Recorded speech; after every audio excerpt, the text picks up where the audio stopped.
अगर सब समझ गए और फिर भी कुछ ना कुछ भीतर अधूरा है, वो कभी तृप्त नहीं होता, चाहे सवाल हो, चाहे कोई प्रश्न, कोई चीज, कोई भी कुछ भी, माने जीवन को समझना हो, वही तो अड़चन देती है ना। तो जीवन को समझना हो तो आपको जाना पड़ेगा आचार्य प्रशांत के पास।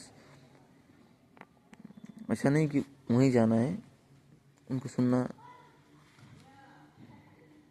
पड़ेगा, तब जा करके आपकी दृष्टि धीरे धीरे खुलने लगती है। अभी ऐसे मैं कहता हूँ लेकिन कोई सुनता नहीं, लेकिन मैं तो कहता हूँ कि वो मैत्रेय हैं। जैसे मैं सुना था प्रवचन में कि बुद्ध ने कहा कि मैं तो अपने ही विमल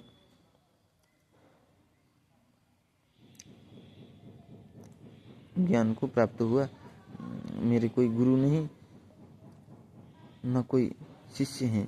किसको शिष्य सिखाऊं, किसको गुरु बनाऊं, मैं तो मित्र हूं।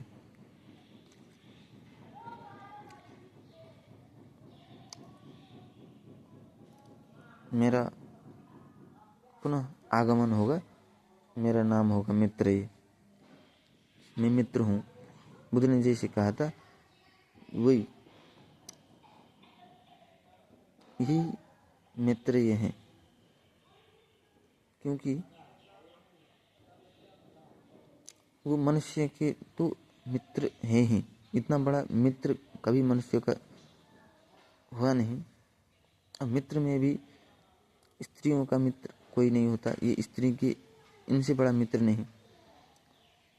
जो स्त्री और चूल्हे से और बाहर की संसार कभी देखी नहीं, ये उनके भी मित्र हैं। बूढ़े के मित्र हैं ही, बच्चों के तो है ही, और जवान के तो और हैं मित्र। फिर आगे दलितों के और मित्र हैं, हालांकि कोई नहीं रहा इससे पहले। पशुओं का इनसे बड़ा मित्र कोई नहीं, आचार्य प्रशांत से बड़ा मित्र पशु का कोई नहीं है। और फिर उससे भी आगे जाएं तो प्रकृति का इनसे बड़ा कोई मित्र नहीं।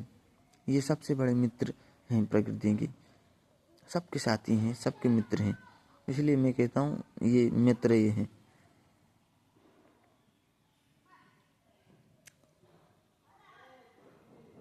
तो ऐसे आते हैं मित्र। मित्र माने जो आपको पार ले जाए। पार ले जाने के लिए कोई ऊपर से ईश्वर वगैरह नहीं आने वाले। तो जीवन का मूलभूत प्रश्न का उत्तर पाने के लिए तो इनका पास जाना पड़ेगा, जीवन को जानने के लिए। अन्यथा कोई मार्ग नहीं है आज। उनको सुन करके ही फिर शुरुआत हो सकती है।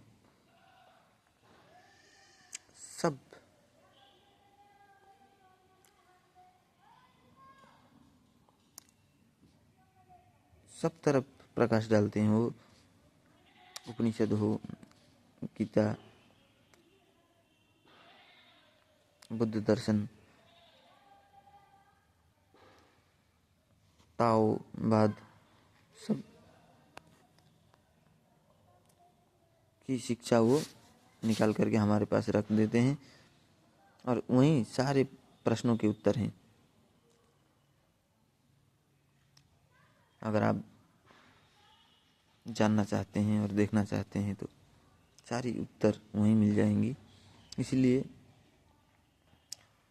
उनके साथ जुड़िए।